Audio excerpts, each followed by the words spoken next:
Inihain ng DPWH sa Ombudsman laban sa 20 opisyal nito at 4 na construction companies.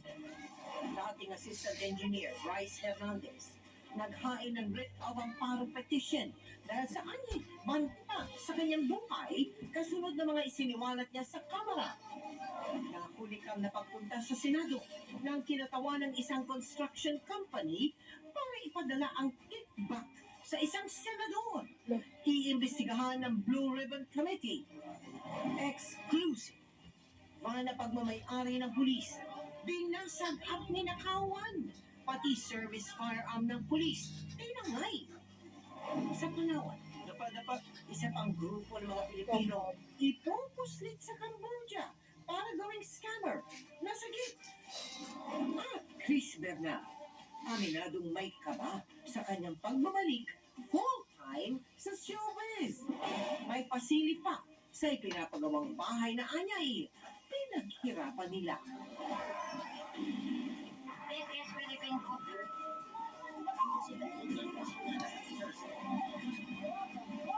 mula sa GMA Network Center, ito ang 24 oras.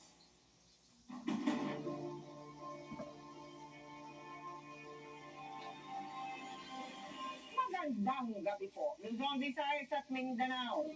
Firmado na ni Pangulong Bongbong Marcos ang executive order na bubuo sa Independent Commission na layong imbestigahan at mapanagot ang mga nagnakaw sa Kabanang Bayan. Bagaman wala pang pinakalanan sa tatlong magiging miyembro ng komisyon, inilatag na ang kapangyarihang saklaw nito na kahalintulad ng isang hukuman. Kabilang dyan ang pagsasagawa ng mga pagdinig, paglalabas ng subpoena at pagre-rekomenda ng kasong pwedeng isampa sa mga mapapatunayang sangkot sa anomalya. Nakatutok si Ivan Mayrina. Sa bisa ng Executive Order 94 na nilagdaan ni Pangulong Bongbong Marcos ngayong araw, binuo na ang Independent Commission for Infrastructure o ICI. Ito yung independent body na inaatas sa mag-imbestiga sa mga maanumalyang flood control projects at magre-rekomenda na may isasampang kaso sa mga sangkot. Bubuin ito ng isang chairperson at 2 miyembrong hindi pa rin pinapakalanan hanggang ngayon, pero i-anunsyo lang mismo ng Pangulo. Prioridad na investigasyon ng ICI, hindi lang mga flood control project, kundi lahat ng infrastructure project sa buong bansa sa nakalipas na 10 taon. Sa crowd niyan, ang mga administrasyong Aquino, Duterte at Marcos. Mga paglabag sa Anti-Graft and Corrupt Practices Act, Code of Conduct and Ethical Standards for Public Officials, at iba pang mga batas ang tututungan sa investigasyon ng ICI. Dito ibabase ang rekomendasyon sa paghahain ng kasong kriminal, sibil at administratibo. Kahalintulad ng hukuman ng kapangyarihan nila, pwede magsagawa ng pagdinig at maglabas sa mga sudpina para magpatawag ng testigo at dokumento. Pwede rin silang magrekomenda para sa pagsasailalim sa Witness Protection Program. Pwedeng humingi ng report ang investigasyon ng mga komite ng Kamara at Senado, mga court records sa Sandigan Bayan, at maging mga libro, kontrata at bank records. May kapangyarihan din ng ICI na magrekomenda sa otoridad na maglabas ng whole departure order, magpauwi ng nasa abroad, at magpa-freeze ng mga ari-arian, mga deposito. Kung may sapat na basihan ang mga ito ay galing sa anomalya sa flood control o infrastructure project, pwede rin silang magrekomenda ng agarang pagsuspindi sa mga pampublikong opisyal at magrekomenda ng parusa sa mga tataging humarap o tumestigo sa isinasagawang investigasyon. Maging pribadong individual, papatawag din ang karapatang parusa sa ilalim ng batas. Ipinag-uutos din sa mga ahensya ng gobyerno, partikular ang DOJ, NBI, DPWH, DILG, PNP, at lahat ng ahensya na igawad ang lahat ng tulong at kooperasyon sa ICI para matupad ang mandato nito. Buwan-buwan mag-uulat ang ICI sa Pangulo na nangakong walang sasantuhin ng investigasyon at mananagot ang dapat managot sa usapin ng mga kinulimbat na pondo ng bayan. Para sa GMA Integrated News, Ivan Mayrina, nakatutok, 24 oras. Inireklamo na ng DPWH sa Ombudsman ang 20 opisyal nito at 4 na construction companies kaugnay ng mga anomalya sa flood control project. Di na nadadamay naman ang iba pang empleyado ng kagawaran sa galit ng publiko. Kaya pinayagan silang hindi mag-uniforme para iwas harassment. Nakatutok si Joseph Moro. Son, Mismong si Public Works Secretary Vince Dizon ang tumayong complainant sa Ombudsman laban sa mga 20 opisyal ng kanyang ahensya at 4 na mga construction companies. Ito ay para sa paglabag sa Anti-Graft and Corrupt Practices Act, malversation of public funds at paglabag sa Government Procurement Act. Nangunguna sa mga sinampahan ng reklamo galing sa DPWH Bulacan District 1, sina dating DPWH Bulacan District Engineer Henry Alcantara, dating Assistant District Engineer Bryce Erickson Hernandez, Construction Chiefs na sina JP Mendoza at John Michael Ramos at mga taga-iba pang opisina ng District 1 hanggang cashier dahil nabayaran ng ilang ghost project tulad ng binisita ng Pangulo sa Barangay PL sa Baliwag, Bulacan. Pinakita din ng Pangulo, may resibo na bayaran ang SIDS trading. So, may nag-issue, may mga nag-authorize ng pagbayad doon. Inireklamo rin ng 5 taga-construction companies, sina Sally Santos ng Sims Construction Trading na umamang nag-deliver ng mga ahong-tahong pera kay Hernandez, Mark Alan Arevalo ng Wawaw Builders, Ito yung ano, si Alan yung Corporation, Maria Roma Angeline Rimando Ano ng na St. kayo? Timothy Construction Corporation at Sara Discaya para rin sa St. Timothy. Hindi pa kasama sa reklamo ang asawa niyang si Pacifico o Curly Discaya. Si Sara Vizcaya lang po ang umamin under oath na siya ang beneficial owner ng St. Timothy. Pero, wag po tayong mag-aalala, kagaya ng sinabi ko, marami pa to at una pa lang ito. Sa investigasyon ng DPWH Internal Audit Service o IAS mula August 13 hanggang 20, lumabas na may sabwatan at paulit-ulit na scheme o sistema ang mga inireklamong taga DPWH sa mga kontraktor para palabasing natapos na ang mga proyekto at masingil ang gobyerno sa 9 na proyekto sa Malolos, Hagonoy, Baliwag, Bulacan at Kalumpit sa Bulacan. Ang halaga ng mga proyekto hindi bababa sa 249 million pesos. Lampas na kung tutuusin sa 50 million pesos na halaga para makapagsampa ng reklamong plunder. Ang pinaka madaling i-prove at pinakamabilis ay itong mga kasong sinama natin dito. Ang kailangan, ang kahihinatnan nito ay makulong ang mga dapat makulong sa lalong madaling panahon. Open and shut case ang mga ito. Iniling din ng DPWH sa Ombudsman na magsagawa ng forfeiture proceedings at makipag-ugnayan sa Anti-Money Laundering Council para sa mga iba pang paglabag. Ang importante dito, maibalik ang pera ng tao. Ngayong may nakahain ng formal na reklamo o complaint dito sa Ombudsman, ang Ombudsman ay magsasagawa ng preliminary investigation at pagkatapos ng investigasyon ay maghahain naman ng formal na Hello. kaso sa Sandigan Bayan kung saan ito lilitisin. Sinusubukan pang makuha ng GMA News ang panig ng mga kinasuhan. Ba't ka basa? Pero ang abogado ni Hernandez gusto pa raw mabasa ang Ba't buong ka basa? complaint. I haven't seen the complaint just yet. However, my take lang is, have we seen the complete picture? Bakit meron ng agad criminal complaint? And I just want to see, sino ba ang respondents dito? Naglabas naman ng memo si Dizon na pumapayag na huwag muna magsuot ng mga uniform ang mga taga-DPWH. Ito raw ay hiling ng unyon ng mga taga-DPWH dahil sa mga nararanasang harassment o pangungutya sa mga taga-DPWH. May proseso po tayo. We will all get the justice that we all deserve as Filipinos. Pusa ko. Para sa GMA Integrated News, Joseph Morong, nakatutok 24 oras.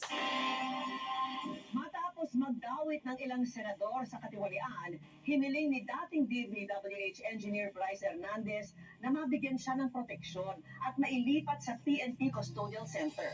Nasa peligro umano ang kanyang buhay, lalo ngayong ipinakulong siya sa Pasay City Jail ng Senado. Nakatutok si John Consulta.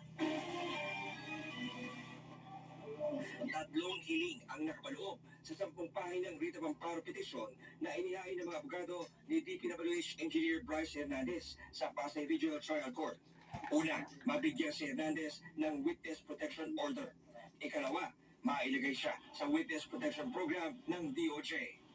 At panghuli, mailipat ang kanyang detensyon mula Pasay City Jail papuntang PNP Custodial Detention Center sa Camp Crame. Ayon sa kanyang abogado, na 3 oras na kausap ni Hernandez kanina, nasa peligro ang buhay ng DPWH engineer sa Pasay City Jail. dahil yan sa mga bininyag dito sa Kamara. Kabilang ang pagpangalan kina Senador Jingo Estrada at Senador Joel Villanueva sa mga nakikinabang umano sa mga proyekto ng DPWH. Bagaman may hiling ang Kamara na manatili sa kanilang poder si Hernandez para bigyan siya ng proteksyon. Iginiit ng mga senador kahapon na dapat mapunta sa kanila ang kustodiya kay Hernandez dahil na-cite for contempt siya sa Senado noong Lunes dahil sa hindi umano pagsasabi ng totoo. Motion nila kahapon, Pasay ka, ilipat si Linggoy. Hernandez sa Pasay City Jail na kahapon din ipinatupad. Right after the revelations were made, the threat became exponential. That's why it highly suspect yung pag-transfer sa kanya from PNP custodial to the Pasay City Jail. The movant ay isang tao na si Bryce mismo ang nag-akusa. So this is not speculative. This is real. There is a threat and there is a threat sa security ni Bryce. Pangamba ng abogado ni Hernandez, posibleng maapektuhan ang mga susunod na ibubunyag ito oras na manganib ang kanyang buhay sa Pasay City Jail. What signal is the Senate trying to impress? Di ba?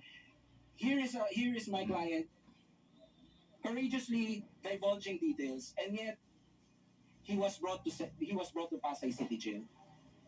Ano ang impact nun? Nadalawang isip na. He was actually thinking whether what he did nung Congress was a right decision. Samantala, magpapadala ng sulat si Bicol Saro Party List Representative Terry Ridon para iapila ang paglipat kay Hernandez. We have every reason to fear for the life of Bryce Hernandez in Pasay City Jail. He is at the center of Kasama pala si the Jinggoy accused. diyan, tapos Si Senator Jingoy nagbibida-bida Estrada siya and sa Senator Joel pag-ano. Villanueva. Yan. In the greatest Kasama pala si corruption Jinggoy scandal Estrada of sa this nakakuha Para sa ng GMA ano, Integrated News, John parang Consulta, protection nakatutok, money.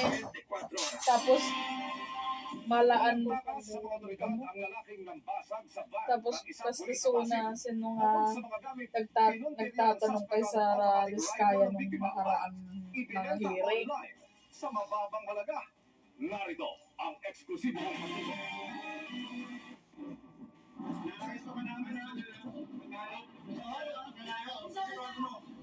Mabilis natugton at naaresto ng Pasig Police ang lalaking ito na itinuturong tumangas sa automatic rifle na ito na kung tawagi Galil na pag-aari ng isang pulis.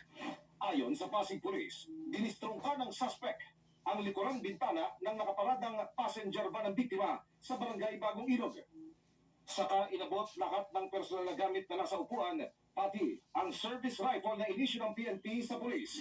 Sa pagmamadali daw niya, para pumasok sa trabaho, naiwan niya yung kanyang baril na dalil sa loob ng kanyang van.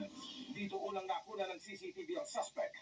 Pagkatapos na isagawa ang krimen, hindi halata pero habang siya'y naglalakad palayo, bitbit niya ang baril na binalot ng tela. Sa mismo pinarataan po niya, wala po tayo nakuha ang mga CCTV. No? Pero along the way po, sa mga pangalawang kanto na may nakuha tayong CCTV, pina-identify natin sa biktima yung tela kung nakikilala niya to at kinumpirma niya na yun nga yung kanyang nawawalang mga gamit. Mula sa Pasig, sumabit ng jeep ang suspect. Nilagay ang baril malapit sa estribo. Saka bumiyake pamandaluyong at tagig kung saan siya nakatira. Kinabukasan, ibinenta na ng suspect ang automatic rifle online. Higit 100,000 piso ang halaga nito ayon sa investigasyon. Pero ibinebenta lang daw ng suspect na higit sa kalahati ang presyo. Binibenta po niya ito sa halagang 40,000 lamang. Umayag po yung ating suspect na nakipag-meet up sa ating confidential informant. Hindi nagbigay ng anumang pahayag ang suspect na nasangkot na pala sa kung ano-anong kaso. Series of robbery na po yung ginagawa niyang kaso, hindi lang po dito sa Pasig, nahuli na rin po siya sa Taguig. Ang pulis naman na may-ari ng ninakaw na baril, sinampahan ng kasong administratibo. Wala pa siyang pahayag sa GMA Integrated News. Paalala naman ng pulisya sa mahilig bumili ng baril kung kani-kanino. Pagka yung kung nagbebenta ng baril ay wala po siyang lisensya at wala pong LTOP ay mas magandang wag na po ninyo itong bilhin dahil hindi niyo po alam kung saan ginamit yung baril na yun. Para sa GMA Integrated News, Emilio Sumangin, nakatutok 24 oras. 14 na ni-recruit para gawing scammer abroad ang sinagip sa Palawan. 2 naman ang arestado. Nakatutok si Marisol Abdurrahman. Dito na sa bundok ng Barangay Taburi, Rizal, Palawan, naharang ng mga otoridad ang mga sasakyan lula ng ilang Pilipino kahapon. Nagtakbuhan ang driver ng sasakyan, gayon din ang 10 pasahero na recruit umano. Nagkasugat-sugat sa pagtakbo sa Bago nito, naharang din ang isa pang van na meron namang sakay na 4 na recruit. Papunta na raw sana sila sa lugar kung saan nag-aabang ang speedboat na magdadala sa kanila sa Malaysia sa pamamagitan ng backdoor. Pero ayon sa PAO, sa Cambodia ang target na destinasyon ng mga naharang na nirecruit para magtrabaho bilang mga scammer sa nasabing bansa. Pero hindi raw tulad ng mga unang na-rescue ng PAO. Sa pagkakataong ito, alam daw ng mga na-recruit ang kanilang magiging trabaho. Alam nila na gano'n napapasukin nila. Medyo nakakatakot na ito kasi nga mga Pilipino na itong mga nagiging mga keyboard criminals. Ano? Alam nila na yun sa Cambodia may mga checkpoints silang dadaanan doon. Alam nila yung laki ng race. Mula Maynila, ibinyahe ang mga na-recruit papuntang Palawan. 60 hanggang 80,000 pesos daw ang alok na sahod sa mga ito. Meron pa raw mga incentive, depende sa laki ng kanilang mai-scam. Love scam. Ipapasok na dyan yung investment scam. Ay introduce ka nila sa cryptocurrency. Sa kabuuan, umabot sa 14 ang nailigtas. 2 sa kanila ang iniimbestigahan ng PAO na nag-guide daw sa grupo. Inaresto naman ang 2 driver. Sa tingin ng PAO, posibleng konektado ang mga ito sa mga niligtas kahapon ng NBI na mga nirecruit din papunta rin ng Cambodia. Hindi lang naman isa o dalawa yung scam hubs yan, marami. Meron po tayong mga tinitingnan na mga malalaking sindikato na involved sa ganitong klase ng operation. Sasampahan ng reklamong paglabag sa Anti-Trafficking in Persons Acts of 2003 ang mga driver. Para sa GMA Integrated News, Marisol Abduraman, nakatuto 24 oras. Itinanggi ni Bicol Saro Party List Representative Terry Limon na may kaugnayan siya